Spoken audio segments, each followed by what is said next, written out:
Bonjour à toutes, bonjour à tous. Merci d'être venus si nombreux à ce 3e étage de ProDurable que nous inaugurons donc cette année, puisque l'événement a de plus en plus de succès. Je me présente, je suis Sylvie Gillet, je travaille dans le réseau multi-acteurs Auré. C'est un réseau comme d'autres, comme l'ORS, dont Hélène Valade est la présidente, comme EPE, comme le C3D. C'est des réseaux qui réunissent des entreprises, des collectivités, des organismes, des fédérations qui sont là pour susciter de l'émulation, du partage de bonnes pratiques et permettre à leurs adhérents de mieux comprendre leurs enjeux, leurs impacts et aussi d'entendre des scientifiques et leurs parties prenantes. Ces réseaux sont importants et même s'ils ne sont pas visibles, ils font un travail de fond qui est important pour faire bouger les acteurs économiques. Au sein d'Auré, nous avons 3 priorités. L'économie circulaire, qui est une activité qui mobilise une bonne partie de l'équipe qui est dirigée par Nathalie Boyer, et également biodiversité économique, que j'ai le plaisir de coordonner. Et le 3e pilier, c'est le reporting RSE. Alors, pourquoi suis-je là? C'est parce que chez Auré, nous travaillons avec des entreprises du luxe à travers le secteur textile. C'est-à-dire que nous avons une responsable économie circulaire qui participe à l'animation de ReFashion, qui est l'éco-organisme qui s'intéresse au textile. Et nous produisons également un certain nombre de prestations pour le comité francilien. Donc, assez parlé de moi et d'Auré, vous n'êtes pas là pour ça. J'espère que vous avez été sensible à la référence baudelairienne, c'est mon côté littéraire. Je vous proposerai à la toute fin que nous puissions nous remémorer ensemble toutes les strophes de ce voyage, puisque je voulais mettre un peu de luxe, de calme et de volupté pour un secteur qui divise. On ne va pas se cacher la face. Le luxe divise, et le luxe divise jusque dans son étymologie, puisque si vous feuilletez ou si vous allez sur un moteur de recherche, vous verrez que l'ambivalence même de notre rapport au luxe est dans les racines du luxe, puisque ça vient du latin luxus, qui veut dire excès, débauche, splendeur, faste, mais aussi luxe, c'est dérivé du latin lux, qui veut dire lumière. Lumière, beau, brillant, éclat, ornement. Donc en fait, on est exactement à cette croisée des chemins où pour certains, le luxe, c'est une débauche indécente de richesse. Pour les autres, une indispensable contribution à la richesse nationale et un lieu de création du beau. Donc justement, nos intervenants de très grande qualité ont accepté de répondre à mes questions, parfois un peu insolentes, je l'espère, pour nous expliquer comment le luxe n'échappe pas à des évolutions, voire des révolutions, pour basculer vers un monde durable aux limites planétaires déjà amplement dépassées. Donc je vais appeler à la tribune Hélène Valade, qui est directrice environnement du groupe LVMH. Merci Hélène. Je vais également appeler Leonardo Bonanni, qui est le fondateur et le PDG de SourceMap. Je vais demander à Bénédicte Épinay, qui est la directrice générale du comité Colbert, de s'installer. Et enfin, last but not least, à Aude Vergne, directrice RSE de Chloé. Je vais commencer par Hélène Valade, qui est donc directrice développement environnement du groupe LVMH et présidente de l'ORS, en 10 petites minutes, de nous dire si chez LVMH, certaines valeurs sont particulièrement défendues en matière environnementale, en quoi LVMH est différente d'autres entreprises du CAC 40, d'autres secteurs, Et je sais que quelque chose te tient particulièrement à cœur, c'est d'essayer de modifier les codes du beau pour rendre justement plus sobres les maisons, les produits, les consommateurs. Donc merci Hélène de nous donner quelques exemples concrets en 10 minutes. Merci beaucoup Sylvie. Je te donne le droit de me couper si jamais je dépasse les 10 minutes. Et je tiens d'abord à te rendre hommage parce que tu as fait un travail au sein d'Oré sur la biodiversité qui nous a beaucoup aidés, nous, entreprises du luxe. Et c'est très important de pouvoir travailler en collaboration avec des associations comme la tienne. Alors, LVMH, en quoi l'entreprise est différente, comme tu me le demandes ? LVMH, c'est le leader du luxe dans le monde et ça se traduit évidemment par une taille qui est particulière puisque nous sommes 196 000 collaborateurs et parce que nous regroupons des secteurs qui sont extrêmement différents, qui sont celui d'abord que nous voyons en premier, c'est-à-dire la mode et la maroquinerie, mais aussi les vins et spiritueux, les montres et joailleries, parfums et cosmétiques et toute l'hospitalité, c'est-à-dire une activité d'hôtel, ainsi que la grande distribution avec une marque comme Sephora. Et cette taille, ce poids en termes d'emploi nous donne à la fois des droits et des devoirs. Et le premier droit, qui est en même temps un devoir, c'est de mobiliser toutes ces forces pour contribuer à ce qui est au cœur du modèle du luxe, à savoir l'artisanat et les savoir-faire. Et ça, c'est absolument capital de cette capacité que nous avons encore plus, et j'espère que nous aurons toujours, d'aller nouer des relations dans les territoires pour créer ce qu'on appelle les instituts des métiers d'excellence qui permettent d'inscrire dans la durée ces métiers de l'artisanat qui sont essentiels pour nous. Le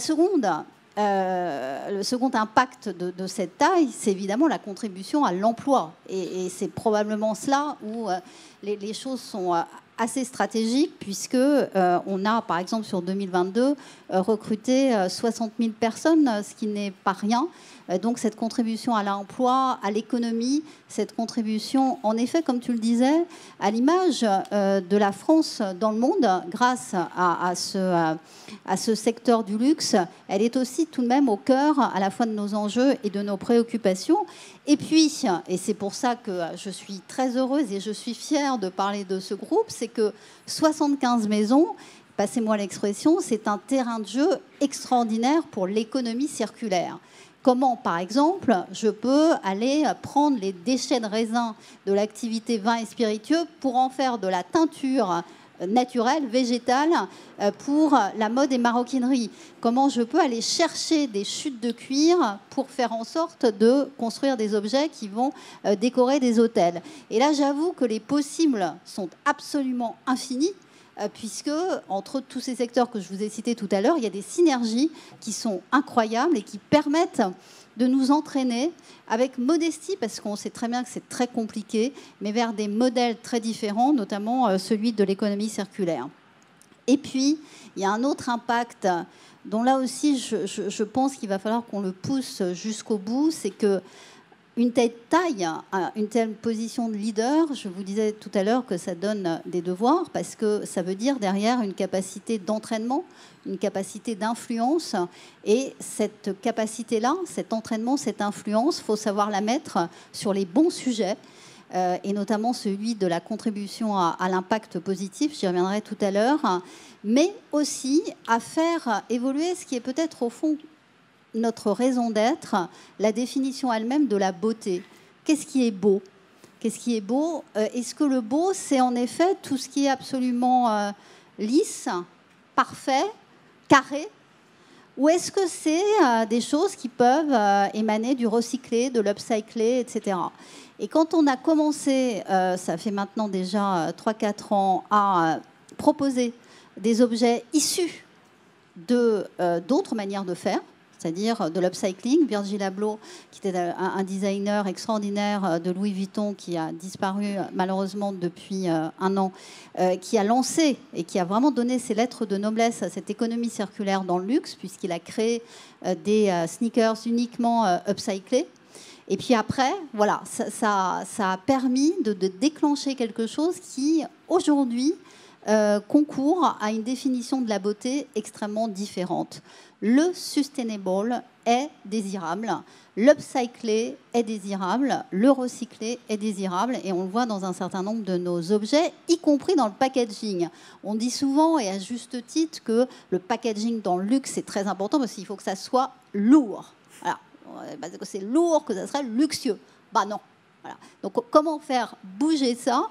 Et peut-être que vous l'avez vu, des maisons de champagne, par exemple, comme Ruinart, ont complètement cassé les codes de l'emballage classique, qu'on connaît tous, carré, etc., pour faire ce qu'on appelle une seconde peau, c'est-à-dire une petite pellicule de cellulose qui permet d'amortir les coûts, donc qui a la même fonction qu'un emballage, mais qui, au passage, a permis une réduction des émissions de CO2 par rapport à l'emballage classique de 60%, et qui en plus est superbe. Alors c'est différent, mais c'est superbe. Bon.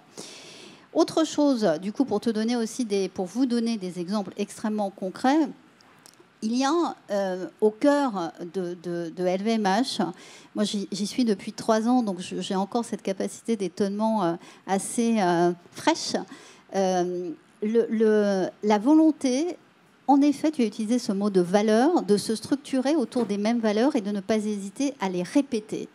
Et mon président les répète en permanence. Et ces valeurs, elles sont au cœur de la transformation durable qu'on est en train de mettre en place. D'abord, l'excellence. Le luxe, c'est l'excellence.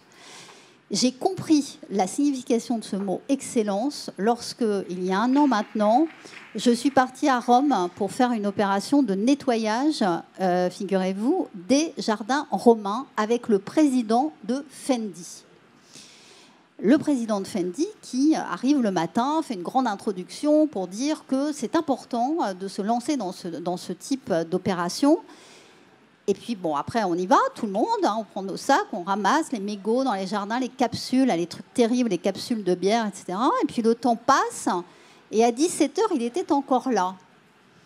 Je lui dis, mais écoute, jamais j'aurais pensé que tu resterais toute la journée. Il me fait cette réponse magnifique. Il me dit, bah, écoute, c'est ça, l'excellence dans le luxe. Si j'étais partie plus tôt, si j'avais ramassé moins que vous, je n'aurais pas été conforme à mes valeurs. Voilà.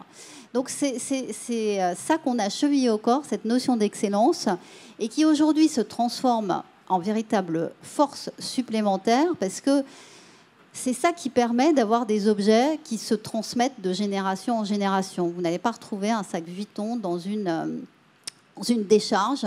C'est ça qui permet de réparer. Voilà un mot qui ne va pas toujours bien avec le luxe, une réparation. Et pourtant, en tant que patronne de l'environnement et du développement durable, c'est vraiment un mot que j'ai imposé. On a des services de réparation maintenant pratiquement dans toutes les maisons.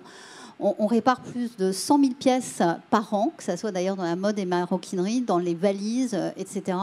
Et on le peut parce qu'il y a l'excellence en fait de nos matières. Même chose pour la circularité de nos tissus et l'upcycling dont je vous parlais tout à l'heure. Parce que là aussi, il ne faut pas se leurrer. Si on n'a pas au début des produits de qualité, c'est très très compliqué de rentrer dans des vraies boucles d'économie circulaire, c'est-à-dire d'aller démanteler toutes les pièces pour en refaire autre chose, ce qu'on arrive à faire maintenant très bien, ou alors, grâce à une plateforme qui s'appelle Nonasource chez nous, aller chercher tous les tissus endormis dans les maisons pour les vendre sur une plateforme digitale, notamment aux jeunes designers qui ne pourraient pas accéder à des tissus de cette qualité sans cela. Puis d'ailleurs, entre nous soit dit, le prix des tissus est en train d'augmenter terriblement.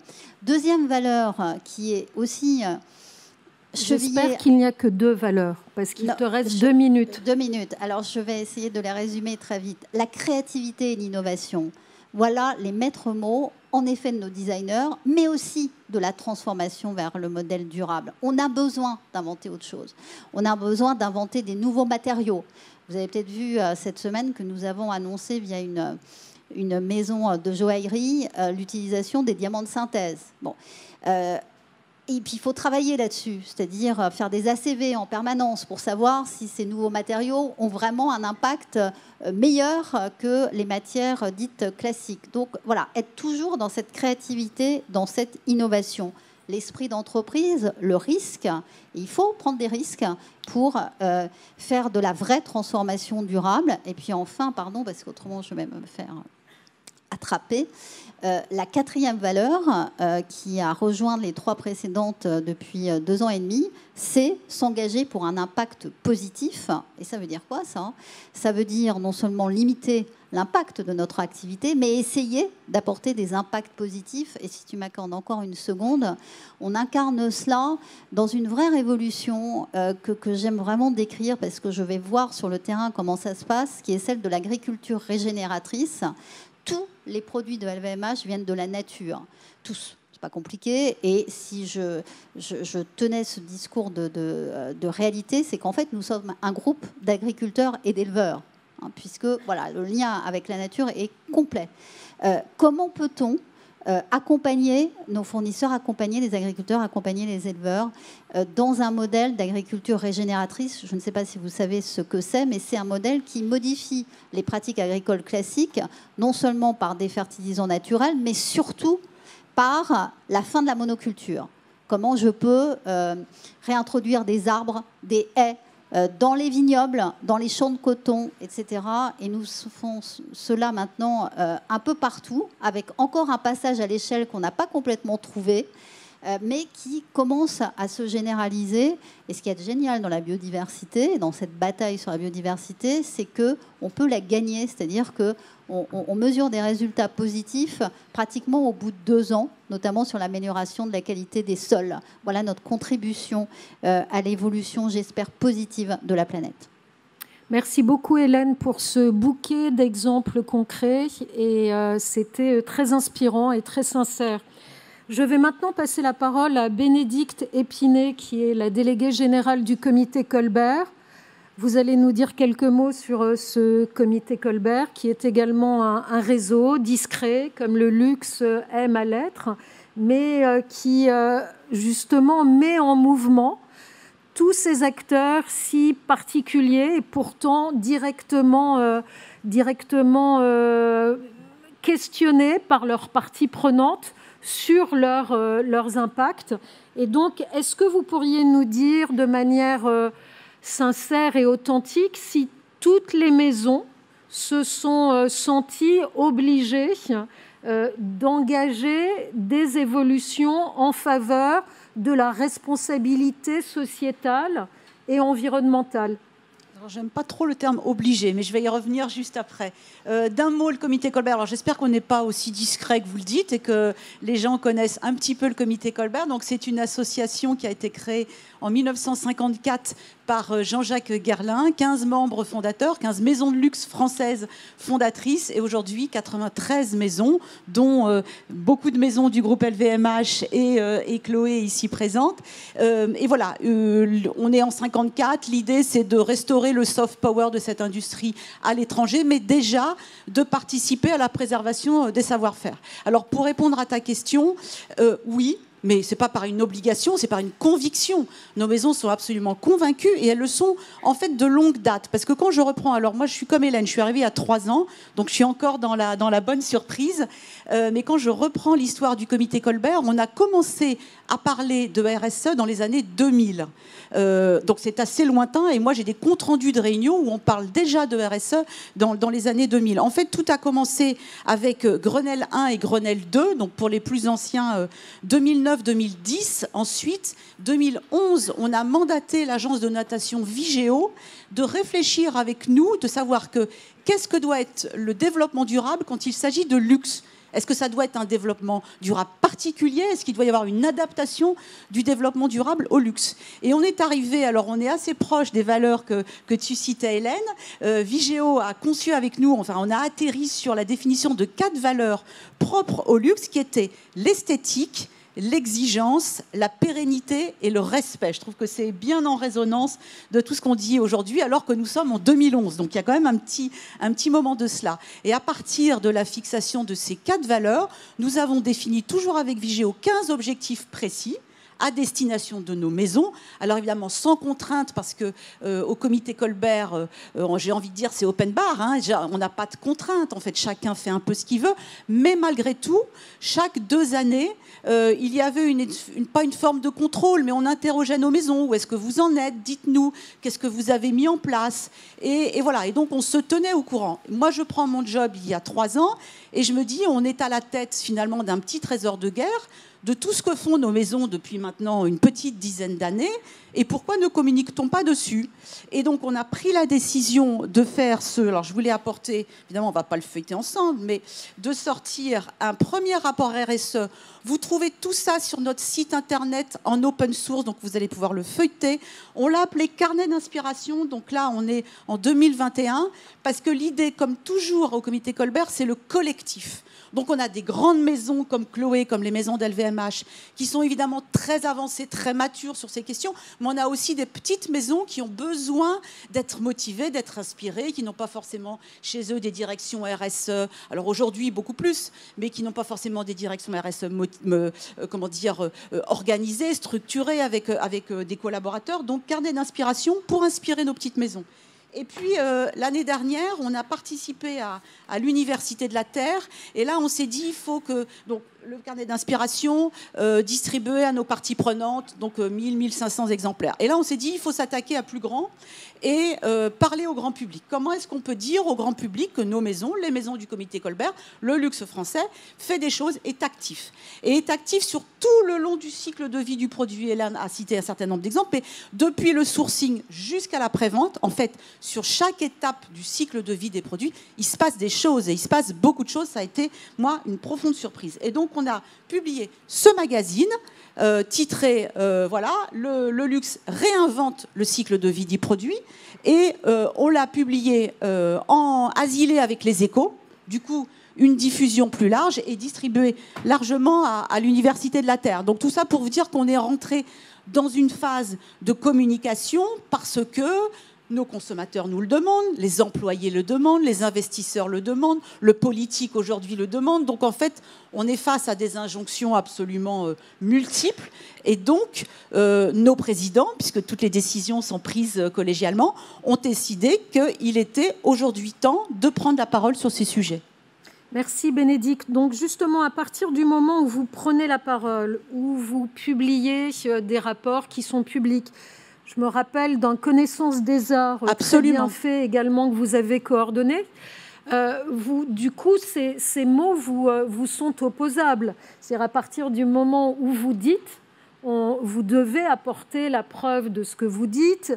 Et surtout, je suppose que des parties prenantes, des ONG, des jeunes, des salariés, sont-ils particulièrement sensibles à ces publications, à cette communication que vous avez, et quel retour avez-vous? Est-ce que vous êtes compris dans cette démarche collective?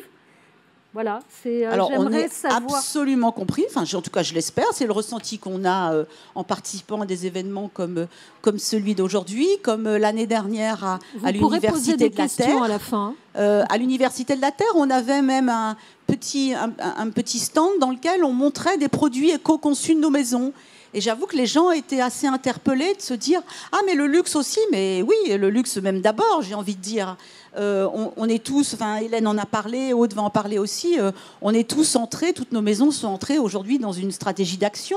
Et quand vous voyez sur le marché que la plupart aujourd'hui des produits cosmétiques sont entrés dans une stratégie de rechargeabilité, c'est le résultat de recherche-développement qui prennent des années.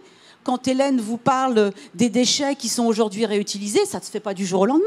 Donc tout ça, c'est des stratégies de recherche et développement qui prennent des années. Quand Aude va certainement vous parler du label Bicorp, c'est pareil, c'est un chemin, ça ne se fait pas tout seul. Donc on n'a pas découvert ça tout seul, enfin on n'a pas découvert ça hier où parfois on me dit « mais alors vous avez découvert la RSE avec la pandémie ». Non, on n'a pas découvert la RSE avec la pandémie. Comme je vous l'ai dit, c'est un cheminement assez long. Et alors, je crois qu'il y a quelques chiffres qui attestent de la manière dont les attentes des consommateurs se font jour vis-à-vis de ces exigences. Sachant que le consommateur aujourd'hui, vous êtes consommateur, mais vous êtes aussi probablement tous collaborateurs d'entreprise, et vous êtes, je l'espère aussi tous, à un moment, vous mettez un bulletin dans l'urne. Donc en fait, vous avez ces trois moments de votre vie, ces trois moments où vous votez en décidant d'entrer dans une entreprise parce que selon vous, elle est fidèle à vos convictions. Vous votez en fonction de candidats qui sont fidèles à vos convictions.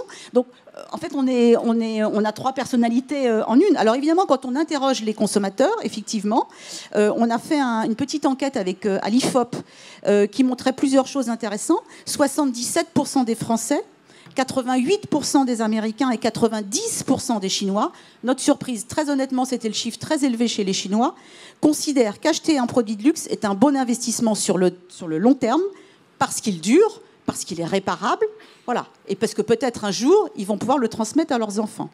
80% des Français, je continue sur les mêmes en tête IFOP, 83% des Américains, jusqu'à 93% des Chinois, là on est sur un chiffre stratosphérique, pensent que le luxe doit donner l'exemple. On y est, on donne l'exemple. Enfin, en tout cas, on s'y attelle tous les jours, nos maisons s'y attellent tous les jours.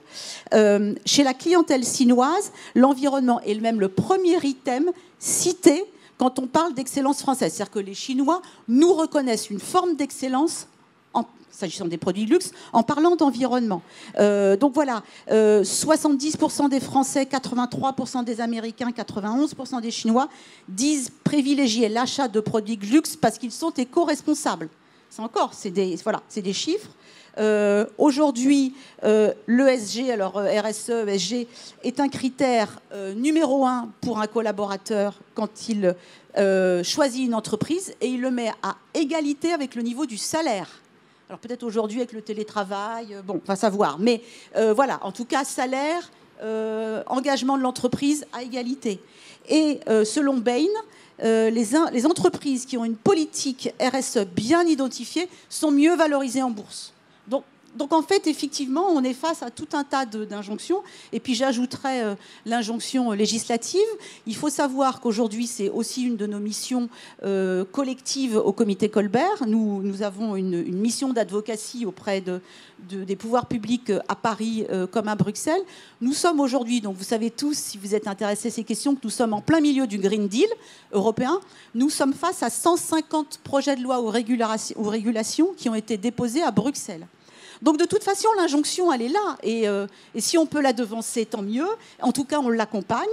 On fait aussi valoir, tant que faire se peut, la voix des industries créatives, qui est souvent pas bien comprise. Donc voilà. Mais on avance, et tout ça est une marche finalement très positive. C'est très vertueux. Merci Bénédicte. Alors, on va continuer. Le luxe n'est pas la mode, hein, vous aurez compris. Le luxe inspire. Et la maison Chloé en est un bel exemple. Aude Vergne, qui est directrice RSE donc de Chloé, je voudrais que vous nous expliquiez en quoi la certification B Corp, qui est d'ailleurs ici présent par le biais d'un stand, en quoi cette certification vous a permis d'accélérer votre transformation. Alors, en effet, B Corp, c'est un fantastique accélérateur de transformation. C'est, je dirais même, un catalyseur de la transformation. Après, ce n'était pas le point de départ. Le point de départ pour nous, c'était vraiment la volonté de placer la RSE au cœur de la stratégie de Chloé. C'est une démarche qu'on a entreprise en début 2020, en plein cœur de la pandémie. Quand on a pris cette décision, on a décidé de fixer une mission d'entreprise. Une mission qui est venue de notre histoire, de notre ADN. Chloé, c'est une maison qui a été fondée par une femme, pour les femmes, il y a plus de 70 ans. On a encore aujourd'hui 70% des postes de direction qui sont occupés par des femmes. Nos premiers projets d'engagement sont venus pour soutenir l'égalité des genres. Et donc, on a décidé de créer une mission d'entreprise autour du sujet de l'égalité des genres, mettre les femmes en avant pour un futur plus équitable à la fois d'un point de vue environnemental et social. Et donc, une fois qu'on a eu cette volonté stratégique, cette mission et un plan RSE, on s'est dit comment accélérer la transformation, comment la rendre pérenne aussi également. Et donc, on a choisi le label B Corp.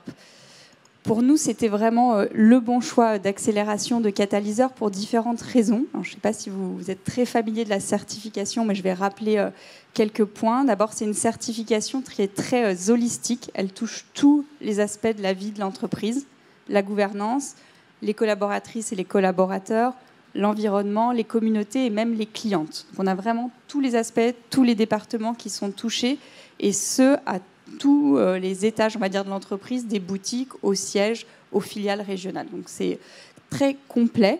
Et donc, quand on a commencé à passer notre stratégie RSE au gris de Bicorp, on a eu plein de bonnes idées pour accélérer, améliorer les bonnes pratiques, les ancrer dans la durée. Donc je vais vous donner quelques exemples. Cette mission d'entreprise que je citais, qu'on avait définie avec le comité de direction, on l'a porté au statut de l'entreprise, qui est vraiment un gage de durabilité. On a même décidé d'aller plus loin en devenant entreprise à mission. On avait aussi bien évidemment réfléchi à la gouvernance, qui est fondamentale pour entreprendre une stratégie RSE. Mais une des bonnes pratiques de Bicorp, c'est de nommer des experts externes qui vont, auxquels on reporte et qui vont valider, donner leurs idées sur la stratégie RSE. On a au départ nommé 2 experts. Ça fonctionne très bien. On vient de nommer une troisième personne qui est une représentante de nos clientes. Et donc, on se réunit et on montre auprès de ce comité notre stratégie RSE. Pareil, on savait qu'on devait engager toute l'entreprise derrière la transformation. On n'aurait pas de transformation sans engager toutes les collaboratrices et les collaborateurs. Et en voyant les standards Bicorp, on a décidé directement d'intégrer des objectifs RSE dans 100% des plans de performance des collaboratrices et des collaborateurs. Donc vraiment, c'était un encouragement à aller à l'échelle. Évidemment, Bicorp regarde, je le disais, tous les aspects. Et donc le premier, c'est notre production, notre scope 3 et tous nos impacts indirects. Donc tout notre travail sur les matières à impact réduit, donc ce qu'on appelle les matières à impact réduit, c'est sourcing de matières recyclées, organiques, etc., et valorisées. Donc pareil, ça nous encourage et ça nous motive dans la progression. On est aujourd'hui à 60% de notre prêt-à-porter conçu à partir de matières à impact réduit. On vise 65% cette année. Et un élément aussi important pour nous en lien avec notre mission, c'était de travailler avec des entreprises, d'avoir un impact positif, social positif, et pour les femmes sur la production, de travailler avec des entreprises sociales, des entreprises du commerce équitable. Et là aussi, Bicorp, c'est assez technique, mais a des business models à impact, ce qu'on appelle les IBM. Et ça nous a aussi donné des bonnes pratiques pour intégrer totalement dans le business model cette nouvelle manière de sourcer nos produits. Donc voilà. Et justement, Aude, vous avez employé plusieurs fois le terme impact. Et je sais que vous avez mis en place un calcul d'impact social. Est-ce que ça concerne tous les produits, seulement une certaine gamme, certaines catégories? Et en quoi ça consiste? C'est un QR code? C'est sur l'étiquette? Qu'est-ce que ça garantit? Est-ce que c'est vérifié? Est-ce que c'est certifié? Non, cet outil qu'on appelle le SPNL, Social Profit and Loss, c'est une méthodologie qu'on a développée en partenariat avec l'IFM, l'Institut français de la mode, et le Conservatoire national des arts et métiers. Donc ça a été 3 ans de travail et de recherche, parce que évidemment tout notre plan il se base sur des mesures, des objectifs concrets et chiffrés. Du point de vue environnemental, il y avait plein de méthodologies, on avait tous les indicateurs. Et du point de vue social, on ne les avait pas au-delà du réglementaire et de la compliance. Et on voulait du coup une méthodologie qui nous permette de mesurer les bonnes pratiques à travers la chaîne de valeur sur nos produits. Hélène donnait des exemples. Effectivement, le luxe, on a la chance de pouvoir travailler beaucoup nos pratiques avec des fournisseurs différents, etc. Donc on a créé cette méthodologie qui a un score concrètement à travers de nombreux indicateurs, de nombreux critères comme l'égalité salariale qui est importante ou le living wage. Et on est en train de la déployer sur l'ensemble de nos fournisseurs et on pourra la descendre au niveau produit. Formidable. Justement, on va arriver à notre dernier intervenant, masculin de surcroît, et c'est l'homme qui tombe à pic puisqu'il a des solutions à nous proposer. Et on a bien compris que malgré ce point d'interrogation, durabilité, ça va. On comprend, le luxe est durable, se répare, se recycle. Maintenant, je voudrais qu'on vienne un peu plus sur la notion d'éthique. et comment Léo Bonanni, qui a fondé et préside depuis New York, donc il s'est déplacé depuis New York, la société qui s'appelle SourceMap, je faillis dire la start-up, non mais encore une start-up ? Ouais. Tu acceptes qu'on dise encore que tu es dans cet esprit. Et SourceMap, comme son nom l'indique, c'est justement un outil, enfin des solutions qui vont permettre d'améliorer, de sécuriser la traçabilité des chaînes d'approvisionnement. Parce que c'est vraiment là le nerf de la guerre, c'est que la plupart des maisons, des entreprises ont beaucoup de difficultés à remonter leur chaîne de valeur et à aller au-delà des premiers rangs de leurs fournisseurs. Même si le luxe est particulièrement une économie vigilante sur ses sources d'approvisionnement, comme Hélène le disait, tout vient de la nature. Et en préservant la nature, on préserve les modèles d'activité. Mais justement, Leonardo, je voudrais que tu nous redises précisément comment vous procédez pour transmettre à vos clients du luxe un accès à des données qu'ils n'ont pas immédiatement, qu'ils n'ont pas forcément. Donc ça, c'est ma première question. Et après, on viendra un peu plus dans le détail de la qualité de ces données. Merci Sylvie. C'est vrai que le luxe a des enjeux, a une certaine complexité dans la chaîne de valeur, mais il y a des avantages énormes quand même. Avec l'attention payée à la qualité, le luxe a toujours mieux géré la source de matières premières et en un certain sens a des avantages énormes. Nous travaillons beaucoup, nous sommes très actifs dans le luxe, dans la maroquinerie, dans l'horlogerie, mais aussi dans l'agroalimentaire, dans l'automobile, pharmaceutique. Le luxe a cet avantage d'avoir toujours mieux connu les fournisseurs et surtout d'avoir une certaine stabilité dans la chaîne de valeur où les fournisseurs ne vont pas avoir un turnover, ne vont pas changer aussi souvent que dans d'autres industries. Mais tout de même, le luxe a aussi une certaine pression parce que le consommateur, le client, s'attend à un produit durable. Il paye pour du luxe, il s'attend à ce que ce soit durable. Donc le consommateur met plus de pression sur le luxe que sur d'autres industries en général. Comment ça marche? Alors la plupart des grandes boîtes, des grandes maisons ont une visibilité sur leurs fournisseurs directs, mais perdent toute trace du produit au-delà de ça. Donc le fournisseur du fournisseur, le rang 2, le rang 3, le rang 4, on arrive à travers notre logiciel à connecter les grands groupes avec leurs fournisseurs indirects à travers une sorte de réseau social où ils invitent les fournisseurs de rang 1 qui invitent le rang 2, qui invitent le rang 2, le rang 3. On remonte aux fermes, on remonte à mapper, cartographier toute la chaîne de valeur pour s'assurer qu'à chaque étape, les bonnes pratiques sociales et environnementales soient en place. Et c'est ça, la traçabilité. On sait que la plupart des risques et la plupart des opportunités se trouvent en fait en amont, dans les champs. Et d'ailleurs, on a entendu parler de l'agriculture régénérative. C'est une des façons d'avoir l'impact le plus important. Mais on va aussi voir des utilisateurs qui vont essayer de prévenir la déforestation, prévenir les mauvaises conditions de travail. Donc c'est le seul moyen de maîtriser vraiment les conditions dans toute la chaîne de valeur.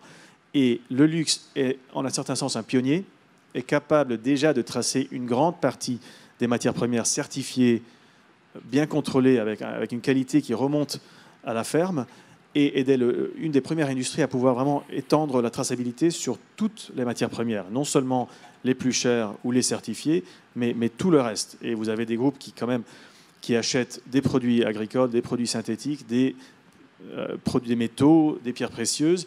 Tout cela, la traçabilité qui était il y a quelques années un projet qui se faisait seulement cas par cas, une fois par an au maximum, maintenant c'est quelque chose qui peut se faire de manière continue et sur toutes les matières premières grâce, en un certain sens, au rôle pionnier du luxe. Merci Léo.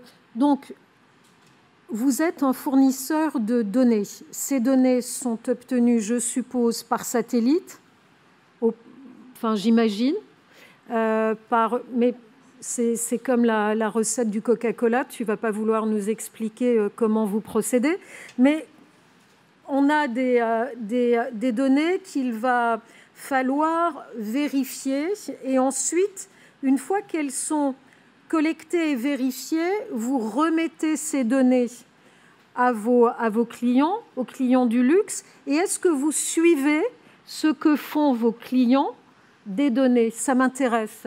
Est-ce que vous vous engagez à ce que des plans d'action soient pris? Est-ce que ça vous arrive de conseiller, de débrancher tel ou tel type de fournisseur parce que pas fiable, parce que monopolistique, parce que ne respectant pas les droits humains ou le framework de Ruggie? Donc voilà, explique-nous jusqu'où vous allez. Alors, c'est très délicat parce qu'en fait, nous avons beaucoup de clients compétiteurs dans la même industrie. Donc, en fait, ce que nous fournissons, c'est un logiciel que nos clients utilisent pour ramasser des données de la part de leurs fournisseurs. Et ce sont des données que, même s'ils partagent un fournisseur, sont souvent différentes. La supply chain qui va alimenter une marque sera différente de celle qui alimente une autre. Alors, c'est très privé, c'est quelquefois très secret. Nous n'avons pas accès à ces données ni aux décisions qui sont prises avec. C'est vrai qu'il y a un besoin de vérifier les données, et là nous participons, mais surtout en tant que le logiciel participe, et c'est surtout le cas, donc il faut une attestation des fournisseurs. Cette nouvelle vague de lois demande d'ailleurs que les fournisseurs déclarent eux-mêmes leurs pratiques et leur chaîne de valeur, l'approvisionnement. Ce n'est pas suffisant d'espionner, de mettre un système de surveillance, d'utiliser satellites. Il faut absolument que les fournisseurs participent directement dans cet échange de données. Une fois là, c'est vrai que nous avons observé que nos clients créent une sorte de score, de benchmark. Ils essaient de comprendre où se trouvent les risques. C'est évident que le risque le plus important, ce sont les fournisseurs qui ne veulent pas ou ne peuvent pas déclarer l'origine des matières premières. C'est un risque inacceptable pour nos clients. Et souvent, ça va demander un engagement direct, une audit, une visite sur place, l'installation des technologies de traçabilité ou un déplacement de la chaîne de valeur vers d'autres fournisseurs. Donc c'est vrai qu'il y a des cas extrêmes, mais dans la majorité des cas, ce que nous observons, c'est que nos clients utilisent ces données pour améliorer les conditions chez leurs fournisseurs, pour découvrir où se trouvent les risques, quelles sont les bonnes pratiques à mettre en place, ou investir en nouvelles technologies, en nouvelles pratiques agricoles, par exemple, pour améliorer les conditions. Parce qu'en fait, le monde est saturé. Tous les produits, toutes les matières premières sont achetées. Trouve un acheteur. Alors, l'important, ce n'est pas de laisser tomber les fournisseurs, mais c'est plutôt de découvrir où se trouvent les risques, où se trouvent les manques de technologie et d'investir. Et ce qui est intéressant, sans vouloir être technocentré, c'est qu'une bonne utilisation de la collecte de données et de l'intelligence artificielle peut aussi vous permettre de rapprocher ce que déclarent certains fournisseurs et ce que vous collectez. Oui, tout à fait. Alors, l'utilisation la plus classique de l'intelligence artificielle, c'est sur la déforestation. Bien sûr, on va demander les coordonnées GPS des champs, des forêts, d'où viennent les matières premières de la part des fournisseurs. On va contrôler ça en utilisant des images satellitaires et de l'intelligence artificielle pour comprendre si on a observé dans le passé récent de la déforestation d'autres problèmes. Et par le même mécanisme, nous allons aussi chercher des données, des nouvelles, des avis sur tout l'étendue. Rappelez-vous, alors nous avons chez SourceMap, nous avons 2 millions de fournisseurs dans notre base de données.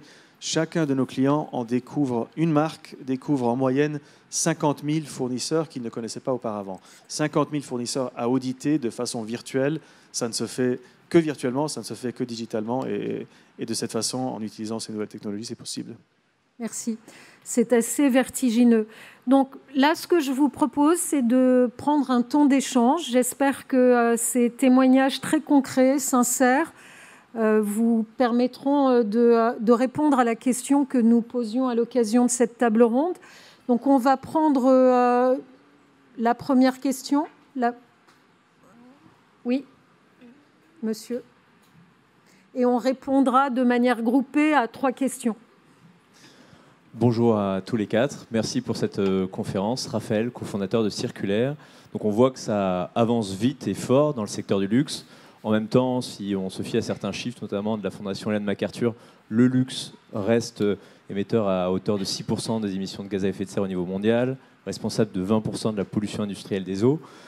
Quelle est votre opinion sur la nécessité de collaborer entre grands groupes pour faire passer à l'échelle 2 thématiques que vous avez évoquées, l'économie circulaire et l'agriculture régénératrice.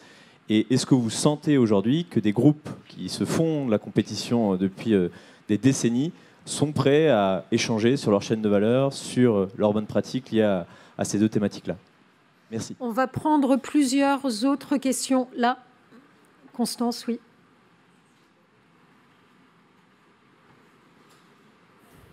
Oui, merci beaucoup. Donc, merci effectivement pour vos interventions très intéressantes. Pardon. Vous m'entendez? Oui, voilà. Donc, Constance von Brieskorn, senior manager biodiversité chez iCare.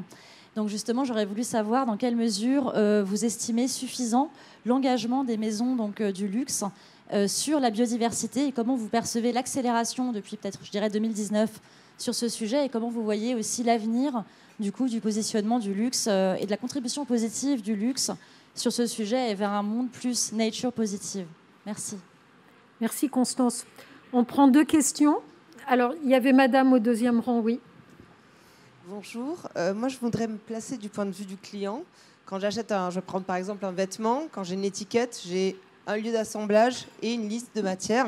Comment je m'assure en tant que cliente que le vêtement que j'achète, il correspond à des normes éthiques et à des normes écologiques? Comment, j'ai vu qu'il y avait une collecte de données, comment cette collecte de données-là, on l'a fait passer depuis vous vers le client final?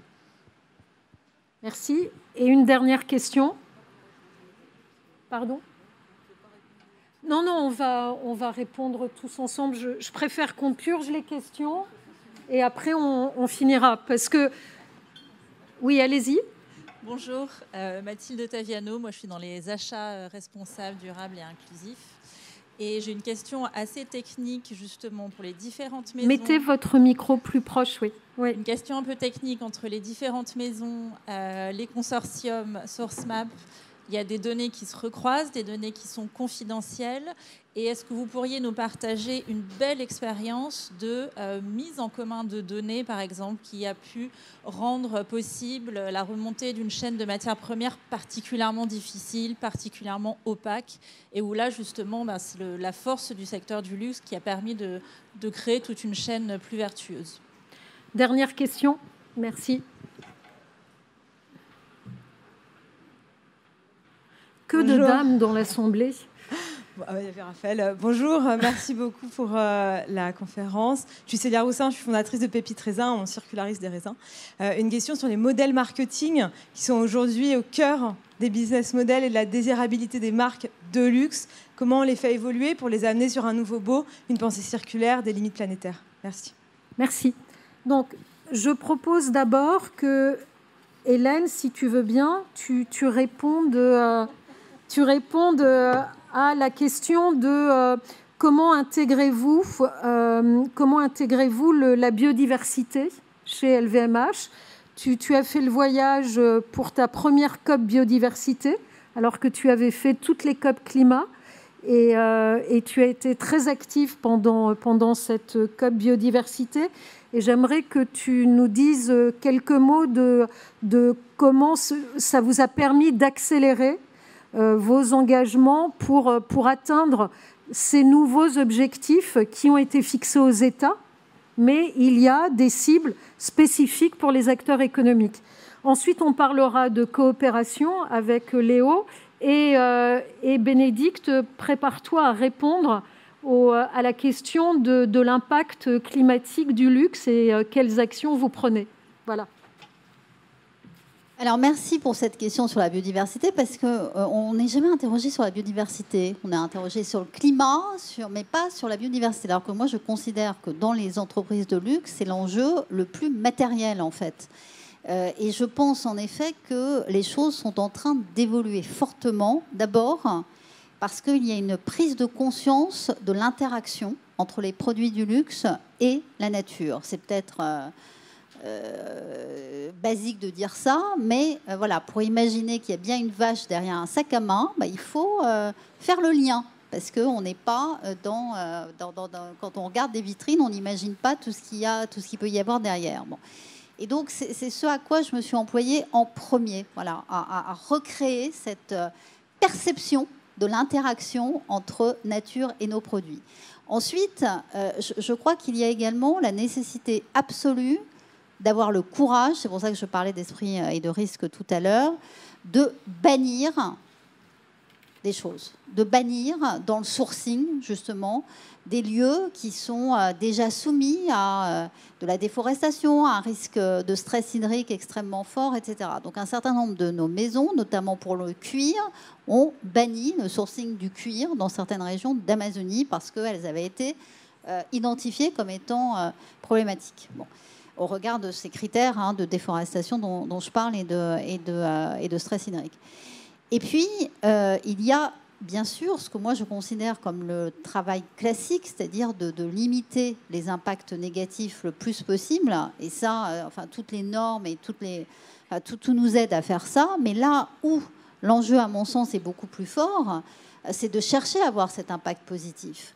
Et là aussi, je crois qu'il faut identifier les bons sujets. C'est-à-dire qu'avoir un impact positif, ça veut dire s'intéresser à quelque chose dont on ne s'intéressait pas avant, c'est-à-dire les sols, la qualité des sols. Qui dit biodiversité, en tout cas pour le monde végétal, mais par construction pour le monde animal aussi, dit d'abord que les sols peuvent nourrir, les sols peuvent capter du carbone, les sols peuvent retenir de l'eau. Voilà.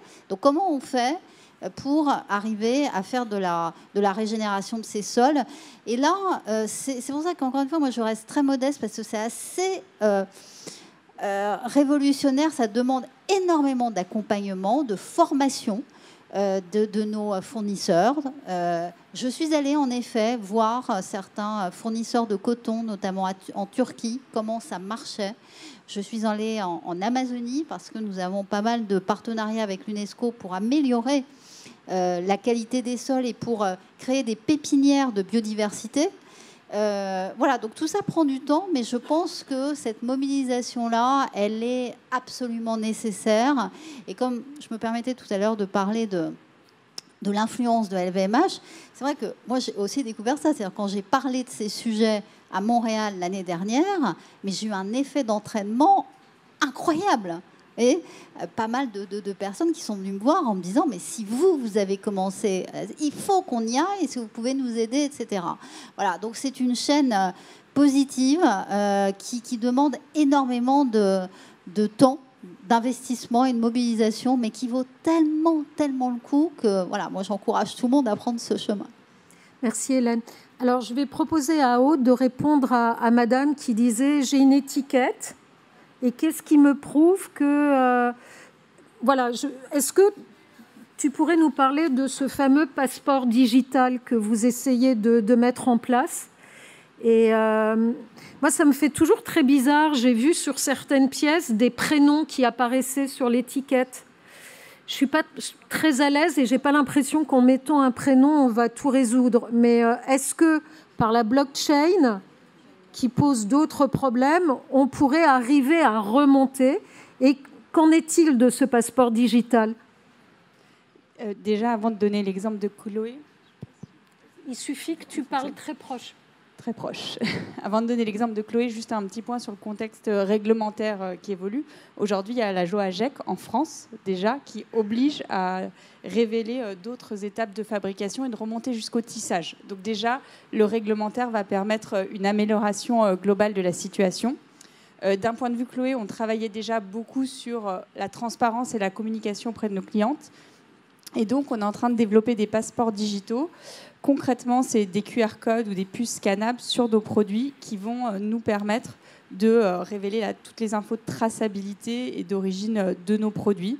Donc, on arrive sur certains cas à remonter à la ferme et au champ, puisqu'on travaille aussi beaucoup sur le lien avec la nature, les pratiques agricoles. Donc, on y arrive sur une partie des produits. Sur les autres, on va remonter jusqu'au tissage. Mais voilà, vous allez avoir accès à beaucoup d'autres informations sur le sourcing de nos produits. Et je pense que c'est quand même des pratiques qui sont en train de se généraliser et d'aller très vite dans notre industrie. Je sais que vous travaillez également dessus.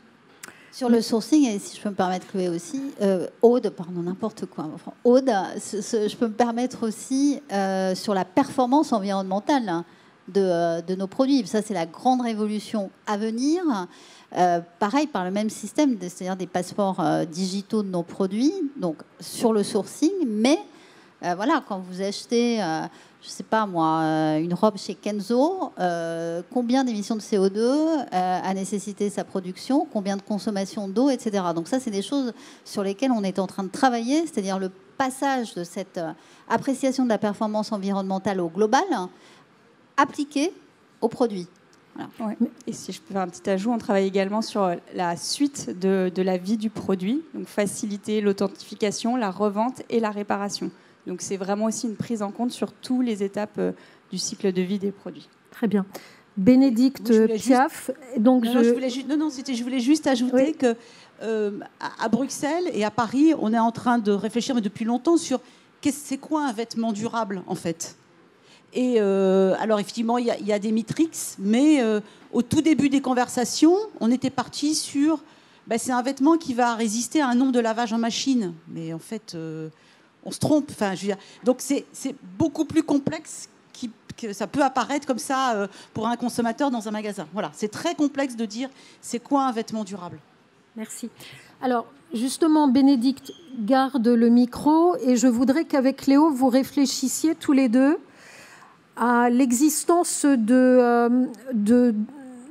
d'exemples, d'initiatives qui ont montré que ce secteur du luxe n'est pas seulement un secteur de pure compétition, avec deux PDG qui se tirent la bourre, pardon, pour parler de manière très vulgaire.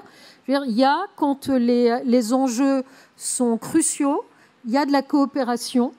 Et donc j'aimerais que l'un et l'autre, vous nous donniez des exemples de coopération entre maisons. Alors, concurrentes. Oui, en fait, c'est mon sel quotidien, la coopération entre maisons. Évidemment, toutes ces maisons sont fortement concurrentielles, mais quand on arrive au comité Colbert, on se concentre sur l'intérêt général. Donc, c'est ça nos sujets. Alors, par exemple, quand Aude a obtenu le label Bicorp, on a organisé une réunion au comité Colbert et voilà, ils sont venus nous expliquer c'était quoi le chemin, c'était quoi les écueils, qu'est-ce qui était bien, qu'est-ce qui n'était pas bien. Depuis, on a 2 maisons qui sont en chemin sur Bicorp. Donc voilà. Donc, en fait, c'est là où nous, on peut être utile, modestement et humblement, par le partage de bonnes pratiques. Après, je ne veux pas citer des exemples parce que mon droit de réserve me l'oblige de dire un tel c'est vachement bien et puis là il y a du boulot. Donc ça non, je ne peux pas. Monsieur de Circulaire posait donc la question de l'impact climatique de ce secteur. Plus important que l'aérien. Je ne sais pas d'où vous tenez vos chiffres. Alors, je ne les ai pas notés. C'est pour ça que j'aurais préféré qu'on va répondre tout de suite. 6% de gaz à effet de serre. Donc, quelle est la source? Excusez-moi, mais vous parlez du textile. Vous ne parlez pas du luxe. Non, mais ce sont des très bons chiffres de la Fondation Ellen MacArthur, mais il faut dire les choses. Ce n'est pas le luxe, c'est le textile. C'est juste ça que je veux, parce qu'après, on utilise des choses... Je vous avais prévenu, hein. Le luxe n'est pas la mode. Et voilà, on a affaire à un certain secteur. Léo, est-ce que tu peux nous donner un exemple où, sur une commodité, sur un type pardon, je cherche mes mots, d'approvisionnement, de ressources, de sources, tu as senti qu'une coalition se créait pour avancer ensemble ou pour réfléchir à l'amélioration d'une filière. Est-ce que SourceMap, ou ensemble, à plusieurs fournisseurs de données, vous avez pu tirer la sonnette d'alarme sur...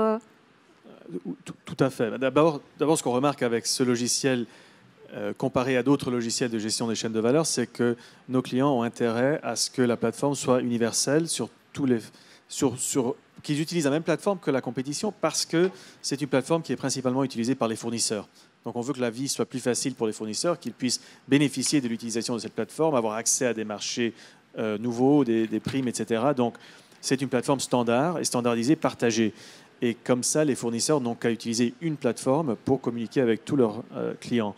On a eu une histoire en particulier en 2019 où nous travaillions pour cartographier le cuir de la part de plusieurs chaussuriers. Et c'est comme ça, c'est avec cette pression du marché entier qu'on a découvert une évolution des terres d'élevage, un mouvement vers le nord où il y avait, dans ce moment-là, on observait par satellite des incendies.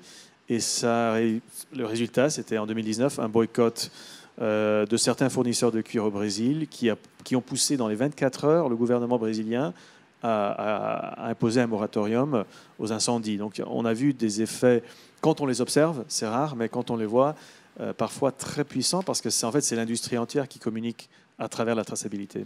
Et puis je pourrais ajouter que, alors évidemment, le secteur du luxe est aussi organisé verticalement en fédération. Vous avez la fédération de la couture, ils réfléchissent tous ensemble. Ils ne réfléchissent pas chacun dans leur coin. L'autre jour, un président d'une grande maison de cognac m'expliquait, en fait, on travaille ensemble parce que tous ensemble, on est protecteurs de l'appellation cognac. Donc si l'un de nous faillit dans la préservation de la biodiversité, c'est l'appellation cognac dans son ensemble qui va en souffrir. Donc on peut le dire la même chose pour plein de secteurs. En fait, on est tous solidaires d'appellations, alors que ce soit dans les vins et spiritueux, dans la couture, dans les entreprises de beauté. Voilà, il ne faut pas croire que...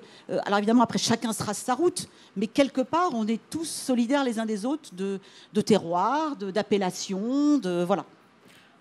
Et effectivement, en interrelation, et tous ces sujets sont reliés. Climat, biodiversité, même combat. Je vous remercie beaucoup. Le temps de cet échange est écoulé. J'espère que ces témoignages concrets d'acteurs qui se sont livrés vraiment le plus précisément possible vous auront permis de tordre le cou à quelques idées reçues et que nous allons pouvoir relire les vers de Baudelaire et se dire que là, tout n'est qu'ordre et beauté, luxe, calme et volupté.